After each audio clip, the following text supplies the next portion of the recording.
Right, you've heard the news. Robert Whittaker versus Khamzat Chimaev has been announced, and already you can see the polls very even, and you're not going to like what I've got to say here, but unfortunately for all you guys who like Whittaker, and no, I am not from the Caucasus region or anything like that, please, I'm not, but I think Robert Whittaker is going to get KO'd in this fight. And the reason I believe this is going to happen, one, Whittaker has taken quite a lot of damage in the last two fights.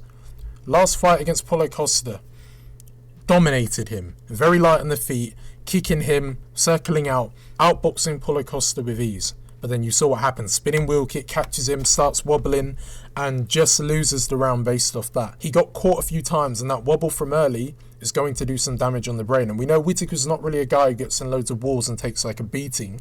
And then you look at the fight before that, Dricus du Plessis, there was a lot of damage that happened in that fight. I know it didn't go on for long, but it was the fact that you see how he was backing up, he gets knocked down by a jab, and that's what I want to go on to now. Khamzat Chimaev, he has the worst type of striking for this matchup. It is a horrible matchup in terms of striking, but then this is where size becomes a big deal. For example, Khamzat Chimaev is much bigger than Whittaker in my opinion.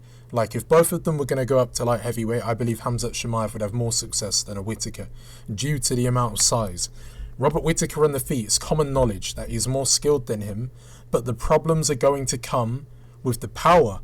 And I know MMA math doesn't make sense, but I've noticed that if Dricus du Plessis is throwing that jab at your chin and he is doing damage, Khamzat Chimaev will be able to do the same thing, because remember, both of them two strikers I've just mentioned, Khamzat Chimaev and Dricus du Plessis, none of them are really technical with their striking. I would give the edge to du Plessis, but he is quite sloppy and he can throw a lot of overhands and not really do anything that's like very technical. But they've both got a lot of power, which is why they can get away with it in the division.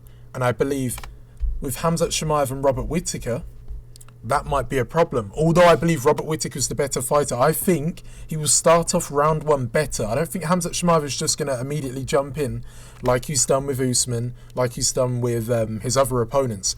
I think he will keep it on the feet a little bit, take his time, and then about, we'll say, a minute and a half in, shoot for that single leg. Because we know how strong Robert Whittaker's takedown defense is, but there's one thing about Khamzat Chimaev. When Robert Whittaker was fighting Yoel Romero, yes, he's an extremely good wrestler as well. He's not one of them with the high-level jiu-jitsu of Khamzat Chimaev. So Robert Whittaker, when he's defending takedowns against Yoel Romero, he's looking to defend against slams and stuff like that.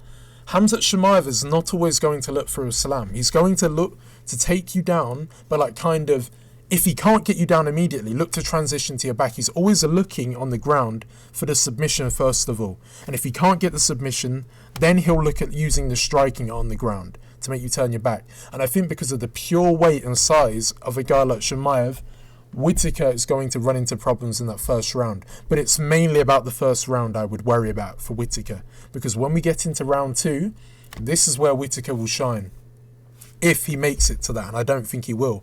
But if he can make it to that second round, Khamzat Chimaev is going to gas, because he does it in every fight. He's very aggressive. I know I said he won't shoot in straight away, but he'll be aggressive with the striking straight away.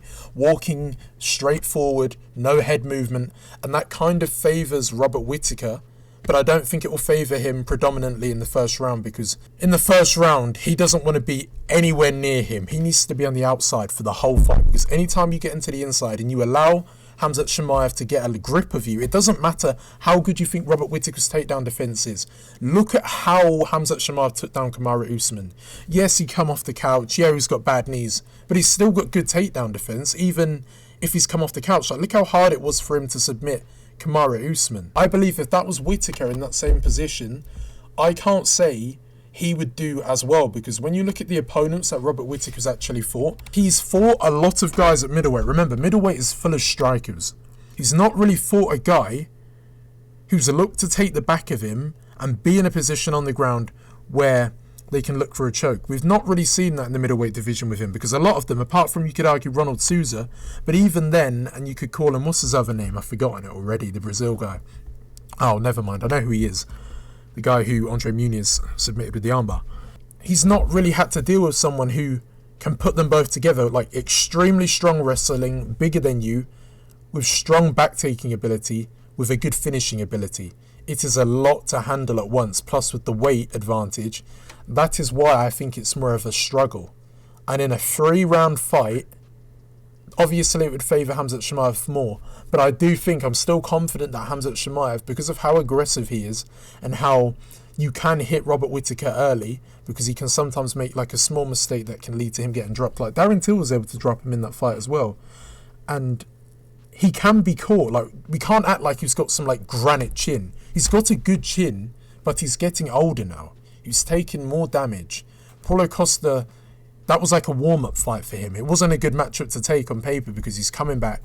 And now you've got a guy like Khamzat Chimaev, who has been inactive at times, but every time he performs, he shows up, despite having like horrific and shocking technique when it comes to boxing. It really is like terrible. You don't really see him throw that many kicks either compared to Whittaker. And I do think that that is another dangerous thing. We know how Whittaker likes to throw a lot of high kicks. 1-2, high kick. If you throw kicks against a guy like Khamzat Chimaev, despite him not moving the head, look at Taffa versus Carl Williams. I know it's a random example, but when you throw these kicks against a grappler, it opens up them takedowns, because when you throw a kick, one leg is off balance, that could lead to an opening for him to get the takedown. Unless he goes out there and Leon Edwards head kicks him, puts him out on the floor unconscious. So, for me, the only way Robert Whittaker will win this fight will be by like a KO late into the fight. I would say after the 3rd round, like the 4th round or the 5th round. And apart from that, round 1, Chimaev. And I think it is going to be a round 1. I know he didn't run through Usman like that, but Usman's got a better chin than Whittaker. Like, we don't see Usman get knocked out cold apart from that one time from Leon Edwards. It just doesn't happen. And I do believe that a guy like Khamzat Chimaev, even though, like, I hate saying this, even though he is he's inferior to Robert Whittaker in striking, just because of the weight and the power he's got, he could knock him out on the feet.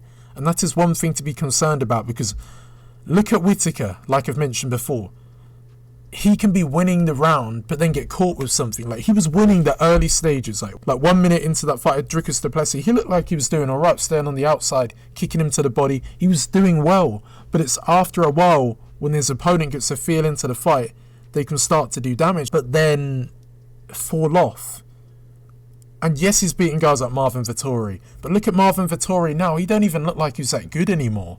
Kelvin Gastelum, that was in the past. He was decent back then. He was grappling with him. But he can't even take Khamzat Chimaev down in this fight. It's a fight where he can only strike with him and he can only look to knock him out or beat him to a decision. He can't take him down. He can't submit him. And that is why I think this is a really hard matchup for him, and why I believe Khamzat Chimaev is probably going to win this fight. So yeah, that's my early thoughts on what I believe would happen with this fight. And I'll talk about the other fights later on in the week, or like probably tomorrow if I can and I can get time. But you know the card already. And remember, he dropped Gilbert Burns with a jab as well. I know that might be irrelevant to Robert Whittaker because he's got better movement and better footwork, which could lead to him being flat-footed off the jab. But like I've mentioned before, he can cut off the cage quite well at times, but he just can't box with good technique. But he's got the power to put a guy like him down. So yeah. Thank you for watching. Talk to you soon.